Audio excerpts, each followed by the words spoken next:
I have some Michael Greif books you should know. Let's start with Rent. We've already talked about Hi, those things. how are you? Hello. I literally Hi, just friend. coming. I have a meeting downstairs. I'm very happy to see you. And no one will believe that was Next to normal, unplanned. Hell's Kitchen, some of the best singing you're ever going to see on Broadway is happening right now. These are all Michael Greif productions.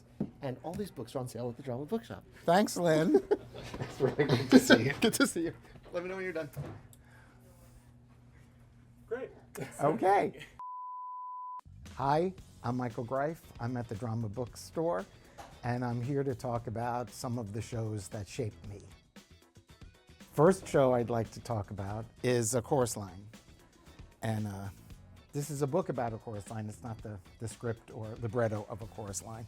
But A Chorus Line meant a great deal to me because, it was about a group of people who weren't often given the opportunity to have their voices heard. I loved the way the content and the form matched so brilliantly. I, of course, was overwhelmed by the craft of Michael Bennett and the stories that I heard in that show and how they were so beautifully musicalized by Marvin Hamlisch at Cleavon. But mostly, of course, I was touched by the familiarity of hearing from these people who were looking for community and looking for family and maybe not finding that love and support in their own families. And I think that has become a theme in some of the other shows that I've done. And I'm very happy to be standing here next to the Rent book and the Hell's Kitchen book. So that's A Chorus Line. I'm working chronologically, so I'm now going to head over to For Color Girls. And I'll talk more about that when we get there.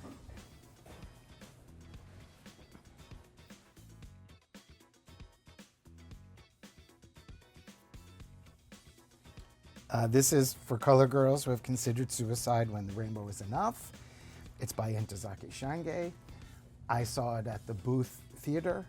I first saw A Chorus Line at the Shubert Theatre, but interestingly and wonderfully, both of these musicals and plays or choreo poems were produced initially by the Public Theatre. And a whole lot of these plays that have shaped me have originated at the Public Theatre, and in a lot of ways, I originated at the Public Theatre too. So here's For Color Girls, and what I loved about it was I got glimpses into lives that were unknown to me, and yet the way that they were made familiar to me and knowing to me by the extraordinary writing and acting was inspirational, as well as the form that this amazing choreo poem took. I could see that, like A Chorus Line, serious stories could be expressed through music and dance, as well as text. And this meant a whole lot to me. And I want to take you around the corner because they actually have the poster for Color Girls, and it's by Paul Davis. It was from a series of Public Theatre productions. Like the next two projects I'm actually going to talk about also had these extraordinary posters at the Public, and they're not on display at the Public.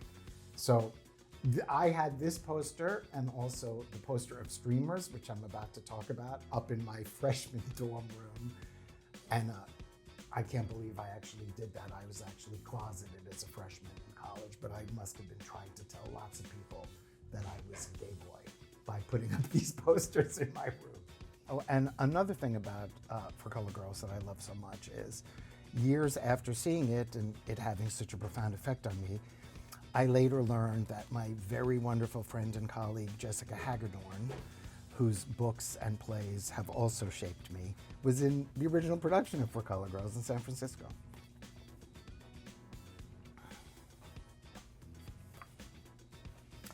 This is Streamers by David Rabe, and it's a harrowing, harrowing play that I saw at Lincoln Center when the Public Theatre had its residency at Lincoln Center.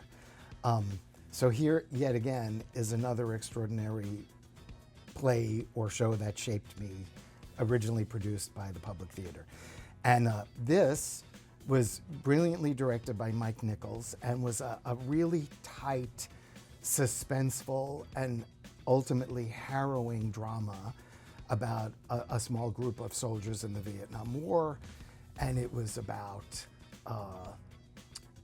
a very flamboyantly, openly gay soldier and some of the bullying and violence that was acted upon him.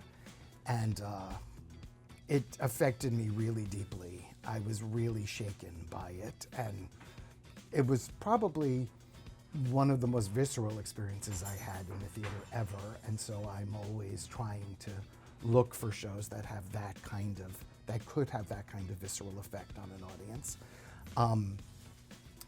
Dorian Harewood was an unbelievably frightening actor and character in this original production, and so it meant the world to me when 40 years later he was the gentlest and most loving man in the musical adaptation of The Notebook that I just did on Broadway.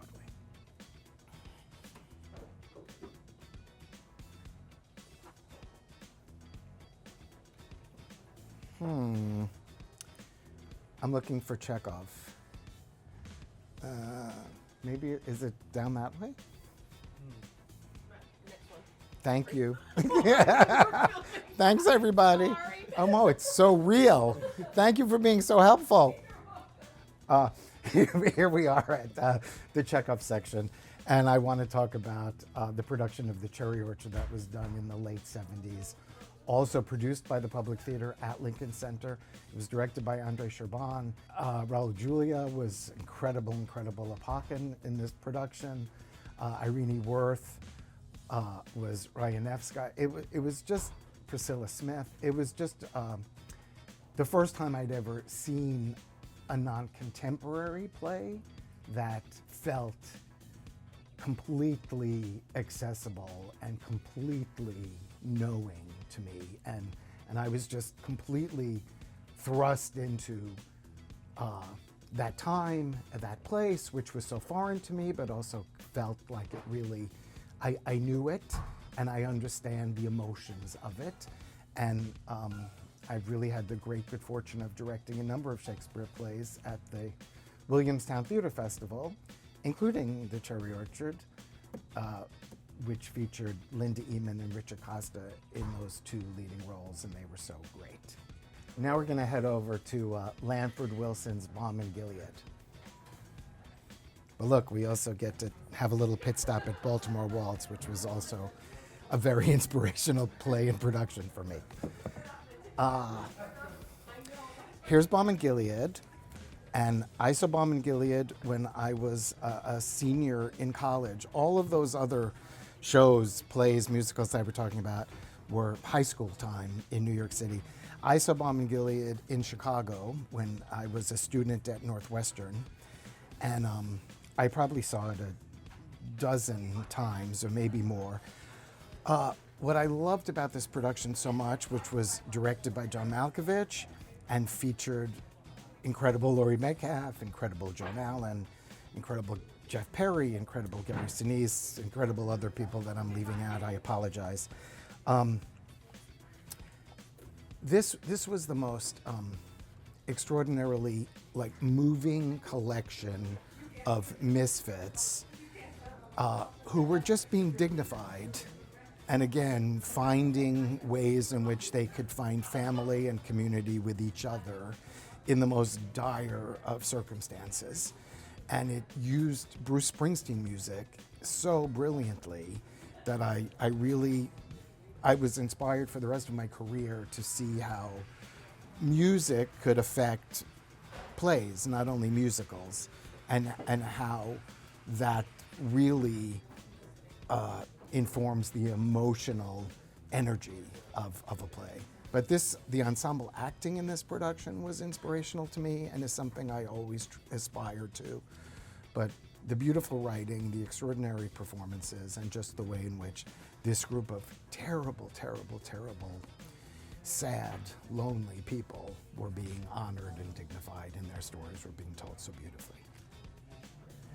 And this is Angels in America, which was an incredibly important play for me to come into contact with in the mid-'80s, right after I finished Northwestern and the University of California, San Diego for graduate school, I was awarded a really wonderful slot in something called the New Directors Project at the New York Theatre Workshop, which, like the Public Theater, has become incredibly important in shaping my life. So while I was working at the New York Theatre Workshop on a production called 70 Scenes of Halloween, the artistic director was Jean Passanante. I should speak first about her. I'm indebted to her for choosing me. As you all know, I'm very indebted to her successor, Jim Nicola, as well. So I'm indebted to a lot of people at the workshop, and I also should have said earlier, I'm indebted to Joe Papp, because a few years after this experience at the New York Theatre Workshop, he saw a show I did and offered me a residency at the Public Theater, which really launched my career.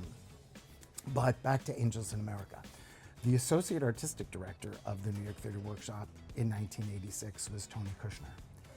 And Tony worked very closely with all of our projects, and it was thrilling to get to know Tony before the world knew him as Tony.